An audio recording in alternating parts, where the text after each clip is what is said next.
현돌이 여러분, 소니가 드디어 미쳤습니다. 작년 11월 4달 전 소니가 알파 7R3라는 새로운 카메라를 세상에 공개하게 되는데요. 가격은 비쌌지만 그 값을 할 만큼 성능이 좋다 해서 많은 관심을 받았습니다. 소니가 요즘 너무 잘하니까 캐논, 니콘 좀 분발해라 할 정도로 반응이 좋았는데요. 그로부터 11월, 12월, 1월, 2월 4달이 지난 2018년 2월 27일 드디어 미쳐버린 소니가 팀키를 시전하는 새로운 제품을 4달 만에 공개하게 됩니다. 바로 알파 7 III. 다들 소니가 미쳤다고 하는데 왜 미쳤는지 모를 확률이 높아요. 왜냐면은 카메라 이렇게 인포메이션을 보면, 정보들을 보면 우리 눈에 잘 안 읽히거든요. 비교도 잘 안 되고. 그렇기 때문에 기존의 소니의 제품들과 비교하면서 왜 이게 공개됐을 때 사람들이 하면서 깜짝 놀랐는지 설명해 드리도록 하겠습니다. 그 전에 안녕하세요. 저는 방금 팀킬 당한 현 감독의 카메라 A7R2입니다. 불쌍한 현 감독 좋아요와 구독 한 번씩 눌러주시고 알람 설정 부탁드릴게요.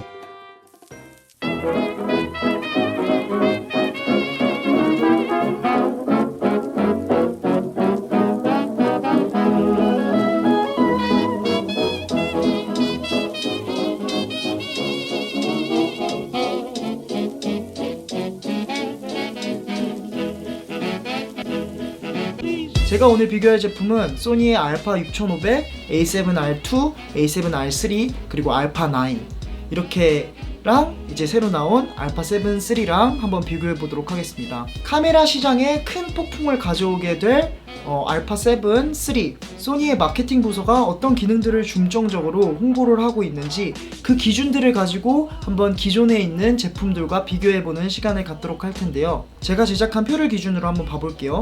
대부분의 내용은 이제 소니 공식 홈페이지에서 따왔고, 제공되지 않은 내용들은 DxOMarks라는 이런 카메라 테스트하는 회사의 정보를 사용했습니다. 일단 알파 7 III의 포지셔닝이 어디로 위치되어 있냐, 가격으로만 비교했을 때는 알파 6500과 알파 7R2의 사이 정도가 될 것 같아요. 예상되는 가격으로는 2,000달러로 출시했지만 한국에서는 220만원 정도에 판매될 거라고 생각을 하는데요. 센서의 크기는 35mm 풀프레임을 채택했고요. 그리고 새로운 센서를 도입했다고 해요. 이게 광량이 적을 때에도 성능을 향상시켜줬다고 해요. 유효 픽셀이 24.2메가픽셀인데 여기서 R3가 42.4메가픽셀이니까 더 좋은 거 아니냐 라고 할 수 있는데, 유효 픽셀의 개수가 많다고 해서 좋은 건 절대 아니에요.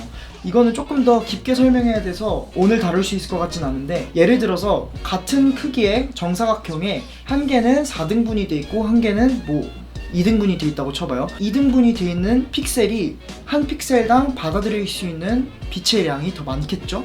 유효 픽셀 수가 꼭 많아야 좋은 거는 아니다라는 거를, 그리고 적다고 나쁜 게 아니다라는 거를 좀 알아두시면 될 것 같아요. 이면 조사형이라고 해서 알아듣기 되게 어려운 말로 하고 있는데, 사실 이거는 기존 센서들도 다 이면 조사형이었어요. 알파 6500만 빼고 R2도 그렇고 R3도 그렇고 알파 9도 그렇고 다 이면 조사형 센서였습니다. ISO 범위에서 좀 이야기가 달라져요. ISO 범위를 보시면 R2에서 R3로 넘어가면서 확장은 그대로지만 이제 ISO의 기본 범위가 32,000까지 넓혀졌어요. 영상의 경우에도 마찬가지로 넓혀지게 되는데요. 여기서 문제점이 뭐냐, 400만원대에 육박하는 R3가 ISO에 있어서 범위가 이번에 나오게 될 7 III보다 떨어지게 되는 현상이 발생하게 되는 거죠. 이건 뭐냐 싶은 거죠. 사람들이 이제 여기서 한번 깜짝 놀랍니다. ISO에서도. 소니에서 발표한 내용이기 때문에 실질적으로 사용을 했을 때 어떻게 이게 구현될지는 아직 모르겠죠. 그거는 해외 유튜버들이나 이런 기술 잡지나 이런 데서 수많은 트라이얼을 통해서 그거에 대한 검증이 이루어지겠죠. 근데 일단 발표한 정보에 의하면 ISO가 기존보다 훨씬 높아졌다. 400만원이 되는 4달 전에 발표한 카메라보다 200만원 정도 되는 지금 오늘날 발표한 카메라가 월등히 좋은 성능을 ISO에서는 가지고 있다 정도만 보시면 좋을 것 같아요. 아이 오토포커스라고 하는데, 여기에서 이제 사람들이 깜짝 놀랍니다.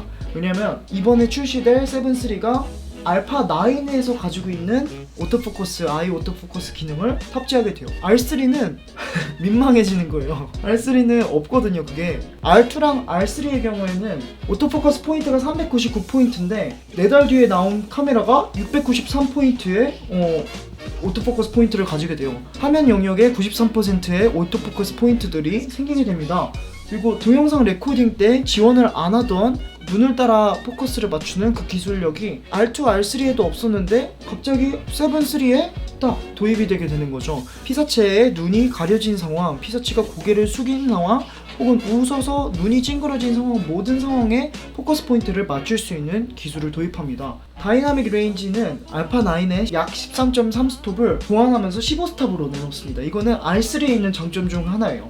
R3의 장점이 15스탑을 가지고 있다는 거였는데 이 장점을 가져옵니다. 오축 보정 기능, 손떨방 기능도 이거는 홍보를 하긴 했지만 기존의 소니 카메라들, 제가 비교하는 카메라들에 한해서는 다 가지고 있고요. 4K 영상을 한번 봐보면 알파 7 3의 경우에 유효 화소가 24.2메가픽셀이기 때문에 6K의 영상을 다운샘플링해서 4K로 번아웃 없는 깔끔한 4K 영상으로 구현합니다. 이거는 다른 제품들도 마찬가지로 24.2만 화소인 제품들은 이렇게 6K를 4K로 다운샘플링하고, 제가 알기로 R3는 5K를 4K로 다운샘플링 한다는 걸로 알고 있고, 영상에 있어서 새로운 기능이 혹시 도입됐나 제가 색상 비트가 8비트가 아니라 10비트를 쓰고 싶다 해서 알아보니 영상 RGB 비트는 기존 제품들과 동일하게 RGB 8비트를 도입했고, 4K 포맷도 기존에 가지고 있던 4K 영상들의 포맷과 동일하게 진행이 됐습니다. 1초당 프레임의 개수가 늘어나거나 이런 거는 전혀 없었고요. 그러니까 영상에 있어서는 혁신적인 기술의 발전이 있었다라고 하기에는 애매한 상황입니다. 그래서 더더욱이 아직 발표를 앞두고 있는 S3가 기대가 되는 상황이고요. 그래서 소니가 이번 카메라의 대표적인 기능으로 내세운 것들을 딱 비교했을 때 R3와 알파 9이 가지고 있는 장점들을 고스란히 다 가져다 놓고 가격대는 두 개의 카메라보다 월등히 저렴한 200만원대로 제품을 출시했다는 거예요. 그래서 이게 팀킬이라는 거고, 이거 외에도 이번 7-3의 경우에 기존의 소니가 가지고 있었던 단점들을 모두 보완했는데, 예를 들어 지금도 제가 이 R2로 촬영을 이렇게 진행하면서 배터리가 몇 번 꺼져서 말을 몇 번이나 반복하는지 모르겠어요. 배터리의 수명이 짧아서 많은 질타를 받았었고, 미러레스의 단점이라고 꼽힐 정도로 이제 배터리 수명이 짧다라는 이야기가 돌았었는데, 짧은 배터리의 수명을 보완했고요. R2의 경우에는 LCD 터치스크린이 아닌데 이번 7-3는 LCD도 터치스크린이고요. 그리고 메모리 카드 슬롯을 2개로 변화시켰어요. 이게 아주 중요한 거예요. 전문가들 사이에선 특히나 더더욱 중요한 이유가, 메모리 카드 1, 2가 있다고 했을 때 뭐 1에 쓰고 2에 쓰고 해서 더 오래 촬영할 수 있다, 이런 개념이 아니고요. 그런 개념일 수도 있어요. 그렇게 사용하시는 분들도 있고. 근데 두 개의 SD카드에 내가 촬영하는 촬영본이 동시에 녹화되게끔, 동시에 촬영되게끔 하는 기능을 사용해서 데이터 손실에 대한 그 리스크를 훨씬 줄여주는 전문가들에게 있어서는 꼭 필요한 그런 기능 중 하나거든요. 항상 한 개의 SD카드를 꼽을 수 있게끔 디자인되었었는데, 이번에는 두 개를 꽂을 수 있게끔 기존에 있던 비판들을 수용하는 모습도 보여줬습니다. 영상을 마무리하면서 이런 질문을 던질 수 있을 것 같아요. 현 감독님은 새로 나온 카메라를 구매하실 건가요? 저는 글쎄요, 조금 더 기다려봅시다 라고 얘기를 할 것 같아요. 그런 이유는 사진을 주로 제작하는 사람이냐, 영상을 주로 제작하는 사람이냐에 따라 조금 달라질 수 있을 것 같아요.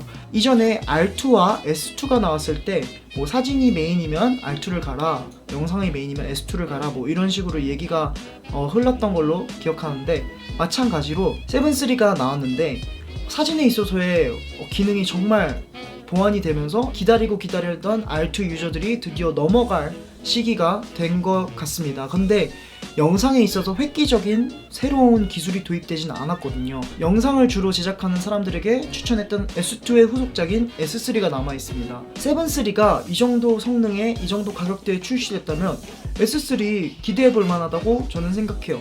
그런데 지금 섣불리 구매했다가 갑자기 또 소니가 이런 이동을 4개월 뒤에 한다 하면은 그때 땅을 치고 후회해봐야 뭐 소용이 없거든요. 그래서 저는 만약에 당신이 영상을 주로 제작하는 사람이라면 지금은 침착할 필요가 있고, 침착하시길 바라고 S3가 나올 때까지 조금 상황을 지켜보는 게 좋지 않을까 라는 생각을, 개인적인 의견을 한번 제시해봅니다. 개인적으로 소니뿐만 아니라 캐논, 니콘을 포함한 뭐 파나소닉, 제가 언급 안 한다고 기분 속상해 하시면 안 돼요. 근데 여타 카메라 브랜드들이 이런 미친 짓을 한 번씩 해주면 좋지 않을까. 그리고 앞으로 이 7-3의 출시로 인해서 200만 원대의 카메라는 이 정도는 해줘야 된다라는 시장 변동이 조금 있을 것 같아요.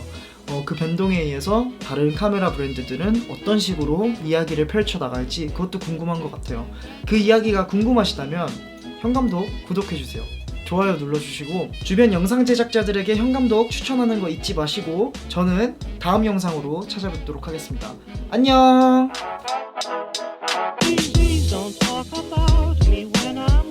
영상을 끝날 때 항상 어색해서 어떻게 마무리해야 될지 모르겠는데 제가 여러분이 추천하는 말로 영상을 끝내보도록 하겠습니다. 댓글로 다음 영상을 어떻게 끝낼지 한번 남겨주세요. 그럼 오늘은 언제나와 마찬가지로 어색하게 안녕!